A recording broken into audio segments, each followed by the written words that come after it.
اگر ماں باپ غیر مسلم ہوں اور بچے مسلمان ہوں، ان حالات میں اسلامک پوائنٹ آف ویو سے، قرآنک پوائنٹ آف ویو سے بچوں کو ماں باپ کے ساتھ کیسا سلوک کرنا چاہیے؟ بچے اگر مسلمان ہو، ماں باپ اگر غیر مسلم ہو، تو ایسے وقت پر اسلام سورہ لقمان سورہ نمبر 31 کے آیت نمبر 15 میں بتایا جا رہا، اگر تمہارے ماں باپ تم کو شرک کرنے کی دعوت دیتے ہیں، میرے ساتھ شریک کرنے کی، یعنی اللہ تعالیٰ کہہ رہے ہیں میرے ساتھ شریک کرنے کی، تو تم اس کی اطاعت مت کرو، دونوں کی اطاعت مت کرو، اس میں شامل نہ ہوں۔ لکم دینکم ولی دین، تمہارا دین تم کو اور ہمارا دین ہم کو۔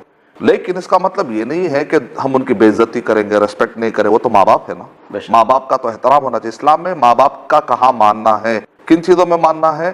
جو اللہ اور اس کے رسول کے خلاف نہ جائے۔ اگر اللہ اور اس کے رسول کے بات خلاف جاتی ہے تو پریفرنس کس کو دینا ہے؟ اللہ اور اس کے رسول صلی اللہ علیہ وسلم کو، کیونکہ اللہ نے ماں باپ کو طاقت دی کہ وہ ہم کو پیدا کرے، تو اصل طاقت والا کون ہوا؟ اللہ سبحانہ وتعالی، تو پہلا حق اس کا ہے، اور اللہ کی شریعت بتانے والے کون ہیں؟ محمد صلی اللہ علیہ وسلم ہے، تو پریفرنس اللہ کی شریعت کا ہے، اللہ کا ہے، جو کہ ہمارے ماں باپ کا بھی خالق ہے۔ بے شک۔ تو اس لیے دین کا جب مسئلہ آئے گا، کوئی شریعت سے ٹکرانے والا مسئلہ آئے گا، تو پہلے ہم خالق کا خیال کریں گے، کیونکہ مجھے اور میرے ماں باپ کو پیدا کرنے والے کون ہیں؟ اللہ سبحانہ وتعالی۔ تو پہلا حق، اگر ماں باپ کا پیدا کرنا احترام ہے تو ماں باپ کے پیدا کرنے والے کا احترام۔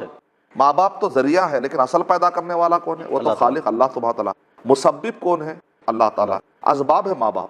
ماں باپ چاہے کئی ایسے ماں باپ ہے وہ بچہ پیدا نہیں کر پاتے، ان کو اولاد نہیں ہوتی، تو اولاد کون دے رہا ہے؟ اولاد کون چھین رہا ہے؟ بیماری کون ڈال رہا ہے؟ مصیبت کون ڈال رہا ہے؟ مصیبت کون یہ پوری کائنات چلانے والا کون ہے؟ اللہ سبحانہ وتعالی۔ تو پہلا حق اللہ سبحانہ وتعالیٰ کا ہے، تو پہلا حق حقوق اللہ ہے۔ اس کے بعد جو حقوق العباد ہے وہ ہم ادا کرنا چاہیے، جب تک کہ وہ شریعت سے نہ ٹکرائے۔ انما الطاعۃ فی المعروف، معروف میں اطاعت ہوگی، لا طاعۃ لمخلوق فی معصیۃ الخالق، مشہور ہے کہ مخلوق کی اطاعت نہیں کریں گے جبکہ خالق کی نافرمانی ہو رہی ہے۔ تو اس سے پتہ چلا کہ اللہ تعالیٰ کہہ رہے ہیں کہ شرک اور کفر کے معاملے میں تو اطاعت مت کرو، وصاحبہما فی الدنیا معروفا، لیکن دنیاوی اعتبار سے ان کے ساتھ اچھا سلوک کرنا تمہاری ذمہ داری۔ بے شک۔ تو ہو سکتا ہے کہ بچوں کے اخلاق کو دیکھ کر سوچیں گے، تدبر کریں۔ بچہ اگر بدتمیزی کرے گا، بچہ اگر ریسپیکٹ نہیں کرے گا، تو بچے کو چاہیے کہ جیسے اگر وہ کہہ رہا ہے کہ میں مسلم ہوں، تو اس کو چاہیے کہ وہ پہلے ریسپیکٹ سیکھے، دائی بنے، سیلفش نہ بنے۔ سیلفش کیا ہوتا ہے؟ میں اچھا ہوں، میرے ماں باپ اچھے ہوں یا نہ ہو، مجھے اس سے لینا دینا نہیں، یہ تو سیلفش ہو گیا۔ اچھا آدمی کون ہوتا ہے؟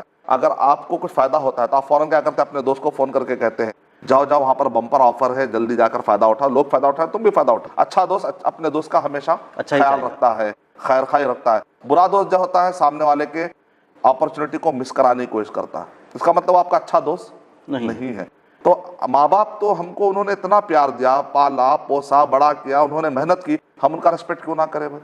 اور ہم اتنی شفقت کے ساتھ پیش آئیں اور ڈبل محبت بڑھا دیا، کیوں؟ اس لیے کہ وہ ایک تو دنیاوی اعتبار سے بھی آپ کی خدمت کی ضرورت ہے، دینی اعتبار سے بھی اللہ نے اگر آپ کو علم دیا، بچے کو اگر اللہ نے علم دیا ہے، تو اس کا مطلب یہ نہیں ہے کہ اس کے ذریعے سے وہ ماں باپ کی نافرمانی کرے، اگرچہ کہ ماں باپ نان مسلم، اگرچہ کہ ماں باپ غیر مسلم ہو، ریسپیکٹ کرنا چاہیے، بلکہ ریسپیکٹ میں اور اضافہ کرنا چاہیے آپ کو۔